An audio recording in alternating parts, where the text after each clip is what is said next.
Sometimes life feels like a prolonged dream, not a nightmare, not a bright fantasy, but something in between, gray, without end or beginning. That's exactly how I felt about my life, sitting on the porch of a house with faded wooden steps and a cup of cold coffee. My name is Marigold Avery, and I am 48 years old. You might say that's not old enough to complain, but it's not about the years. It's about the emptiness that comes when you've lived too long, as if your days are a repeating scene, recorded on a stuck tape. Our house is a classic two-story cottage with a white fence and a neat garden. Its windows always glowed with cozy warmth. But inside, everything was different. My husband, Everett, is a man of old-fashioned habits. Morning newspapers, neat suits, silence at dinner. His predictability, which once seemed like reliability, now felt like a cage made of routine. We lived in the tiny town of Wayland, where on Sundays people discussed who had the greenest lawn, and on Thursdays they held competitions for the best homemade baking. One day I asked myself, is this all I can expect? And was frightened by the answer. But the real story didn't begin at that moment when I asked myself that question. It began when the Winslows moved into the neighboring house. The Winslow house was right across from ours, old but with character. When the family arrived, they brought noise, laughter, and a strange, infectious chaos. At first, I watched them from a distance, observing as they unloaded boxes and carried furniture. The husband and wife seemed younger than Everett and me, energetic, a bit clumsy in their bustle. But what really caught my attention was their son. Cassian Winslow was nothing like the boys from Wayland, tall with long dark hair and eyes that always seemed to be studying something beyond the ordinary. There was a lightness in his walk and something almost cheeky in his smile, as if he knew something important that others didn't. He was only 18, but his gaze was not that of a child. He looked as if he had already seen much of what I still had to learn. The first time I met him was at our fence. I was tending to the roses, cutting off the wilted buds, when I heard his voice. "You have beautiful roses. How do you grow them so healthy?" I looked up. He was standing on the other side of the fence, leaning on it with one hand, with a slight smile.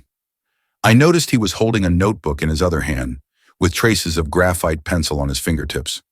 "Love and a little patience," I replied, trying to speak calmly. "I'm not good with patience," he said and smiled wider. "Maybe you can teach me?" His eyes met mine, and at that moment, something inside me stirred. I immediately told myself it was silly. After all, he was just the boy from the neighboring house. But the way he looked, as if he was genuinely waiting for my answer, it was unexpectedly pleasant.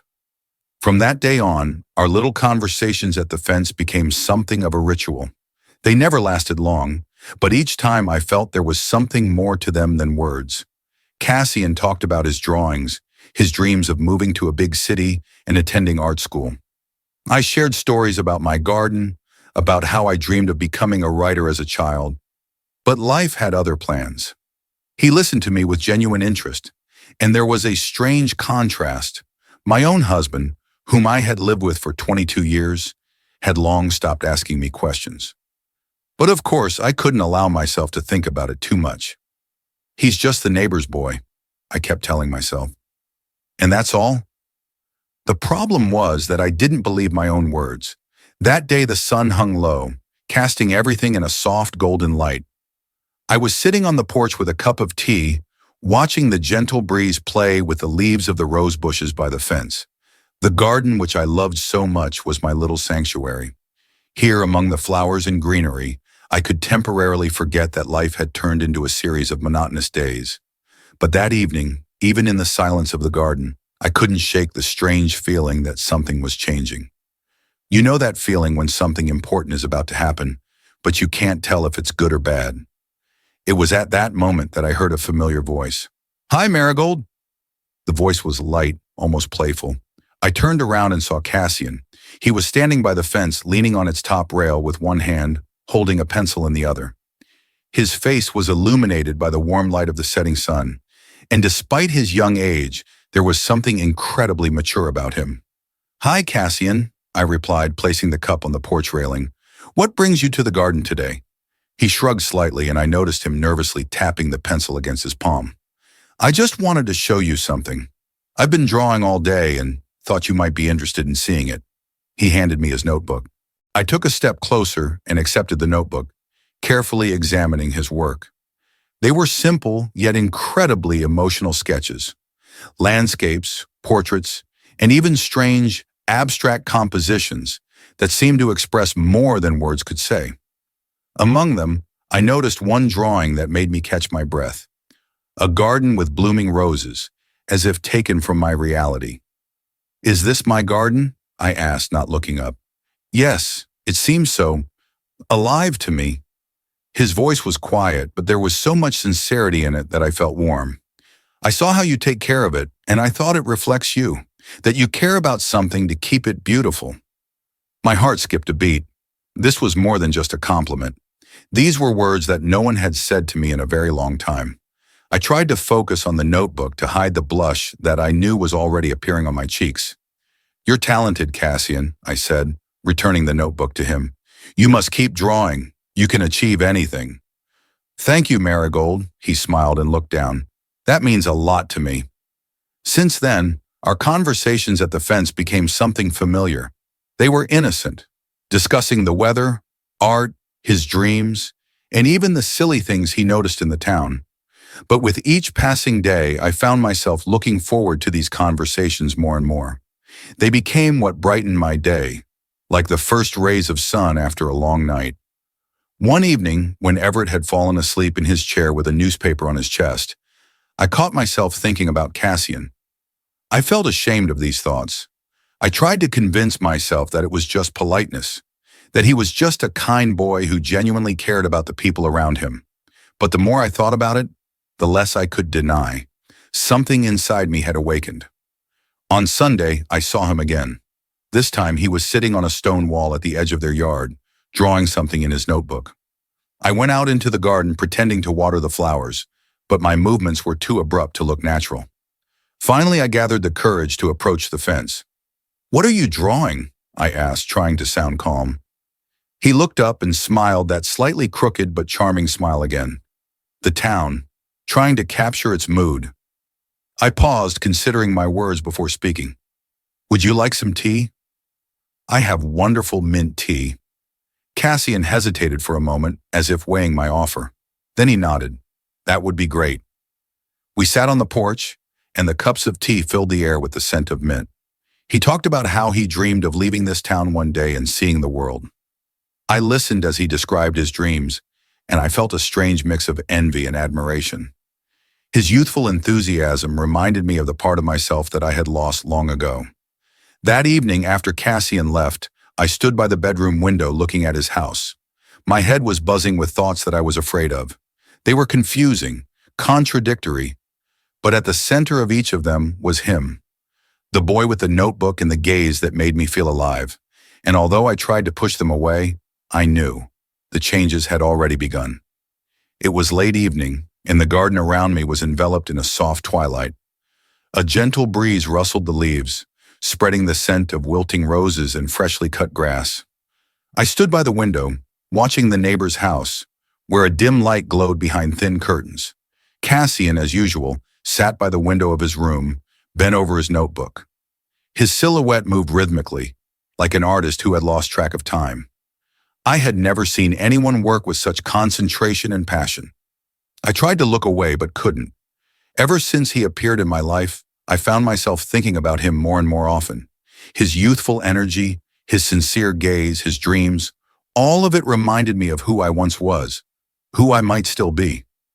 The next day, as if by magic, he was standing by the fence again, waiting for me. His gaze was thoughtful, but his smile was the same, slightly crooked, as if he knew a secret he wasn't ready to reveal yet. "Good morning, Marigold," he greeted me, adjusting the strap of his backpack. "Good morning, Cassian. What are you doing here so early?" I tried to speak calmly, although my heart was beating faster than usual. "I wanted to show you something," he said, pulling a sheet of paper from his backpack. "This is about what you were talking about the other day. Remember the story about your roses and how you accidentally mixed up the fertilizers?" I smiled, remembering that incident, and took the paper.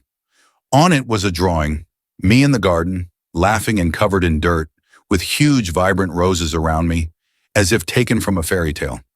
The picture was so lively that I felt the corners of my mouth involuntarily lift. "You are incredibly talented, Cassian," I said, still looking at the drawing. "Never stop. You can achieve anything." He looked at me, and in his eyes there was something warm, almost grateful. "That means a lot to me," he replied softly. "You're probably the only person who says that." Since then, our bond grew even deeper.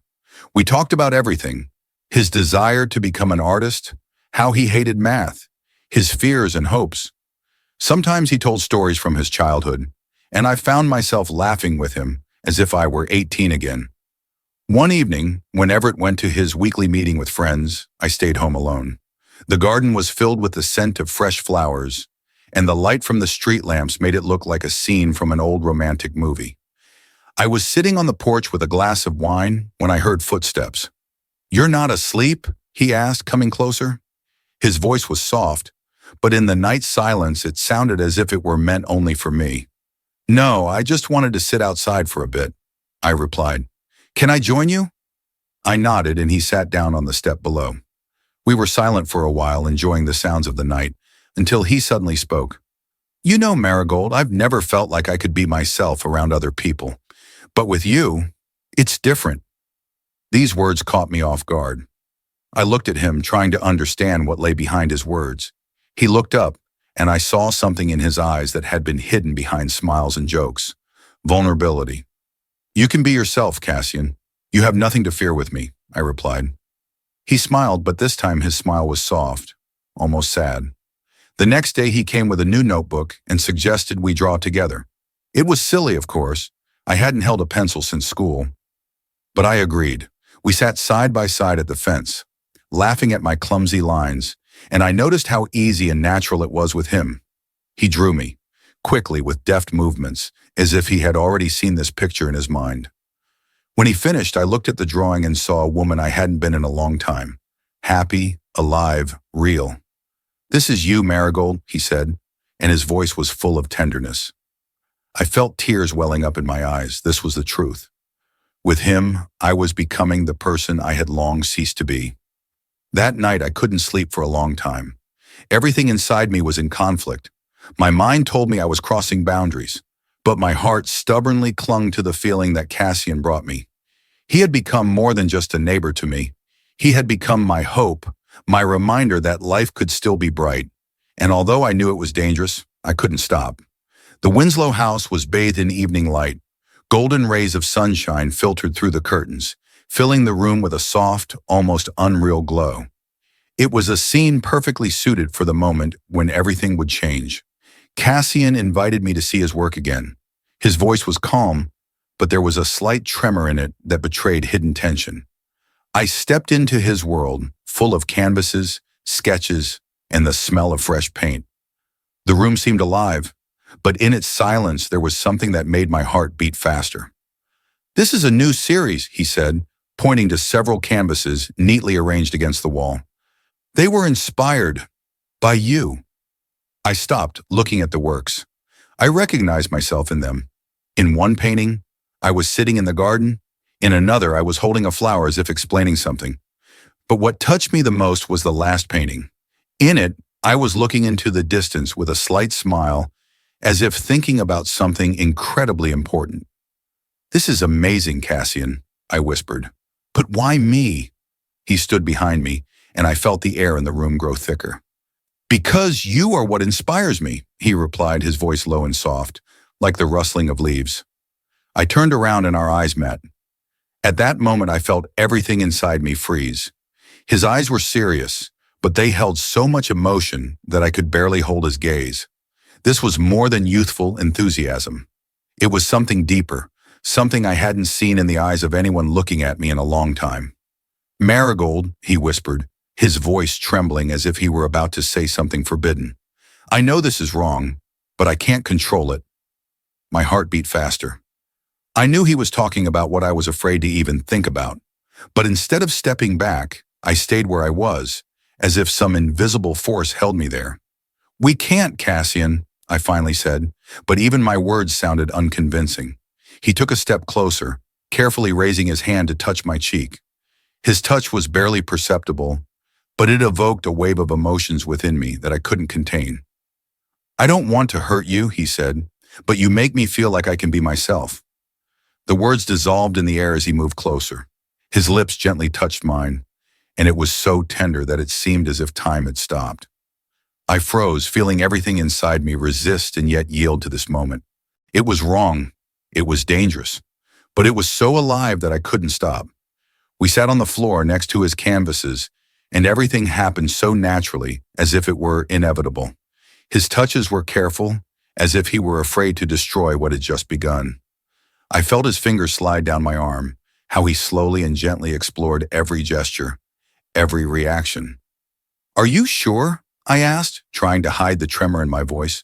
"More than ever," he replied, and there was so much sincerity in his voice that I became afraid of what we were doing.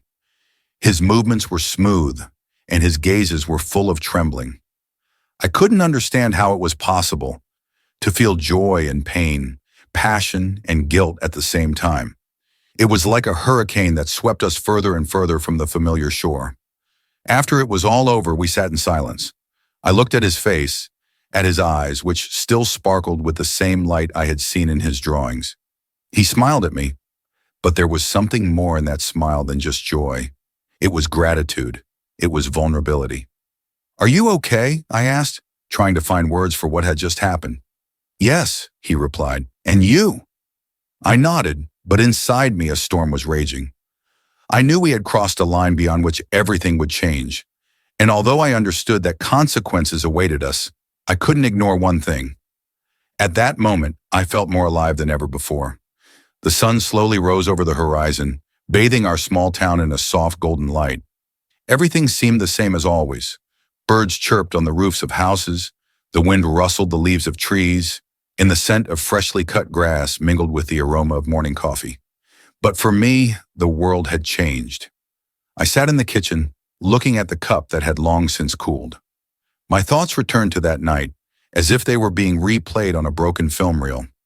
Cassian, his hands, his gaze, the way he looked at me as if I were the only person in the world. But with the memories came the realization. We had crossed a line, and there was no turning back. Everett noticed nothing. He still sat with his newspapers, talked about politics over breakfast, and sometimes tried to joke to create the illusion of life in our home. I tried to keep myself together, to pretend that everything was normal, but inside I felt my life falling apart. Cassian and I avoided each other. It was a decision I made myself, although every morning, passing by his house, I caught myself looking for his gaze. I knew it was the right thing to do, but my heart desperately disagreed. One day I decided to visit the garden, where I always found solace. The leaves crunched under my feet, and the scent of blooming roses filled the air. But this time, I didn't feel at peace. My sanctuary had become a reminder of what had been lost and found. Suddenly, I heard the sound of footsteps. Turning around, I saw him. He was standing by the fence, just like the first time we met. His face was serious, but there was something elusive in his eyes, a mix of sadness and hope. "I thought you wouldn't want to see me anymore," he said, coming closer. I couldn't answer right away. Too many emotions flooded me at once. Finally, I sighed and said, "Cassian, we made a mistake. I can't continue this." His face twitched, but he didn't look away. "I understand, but that doesn't mean I regret it. You helped me understand who I am, and I will never forget that." His words hit me right in the heart. I realized that despite everything that had happened, he really had helped me remember who I was. Marigold Avery, a woman who once dreamed, who felt, who lived. The next day I did something I hadn't dared to do for years. I went into Everett's office where he, as always, sat with books and a notebook. His face was calm.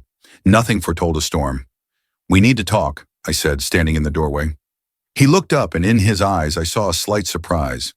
"About what?" I took a deep breath. "About us. About how we stopped being something important to each other. About how our life has become like a play in which we are just acting out roles. I can't do it anymore." His face hardened, but he didn't interrupt. I continued. "I want to feel like I'm living again. Not for you, not for anyone else, but for myself." These words became the beginning of a long conversation that we should have had many years ago. It wasn't easy. We both cried, we both blamed ourselves and each other. But in the end, we came to an understanding.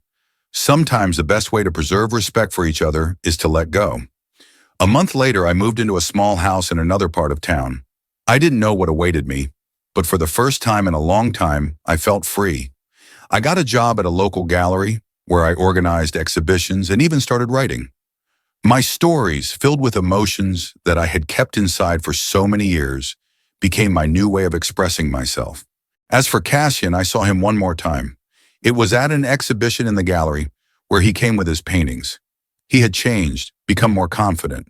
When our eyes met, he smiled. "Nice to see you, Marigold," he said. "You too, Cassian," I replied, feeling a strange lightness. Between us, there was no longer any tension, only gratitude for everything we had experienced. Life is a chain of choices that shape us. I made my choice. It wasn't perfect, but it was mine. Now, looking at the garden next to my new home, I felt that I had finally found my path.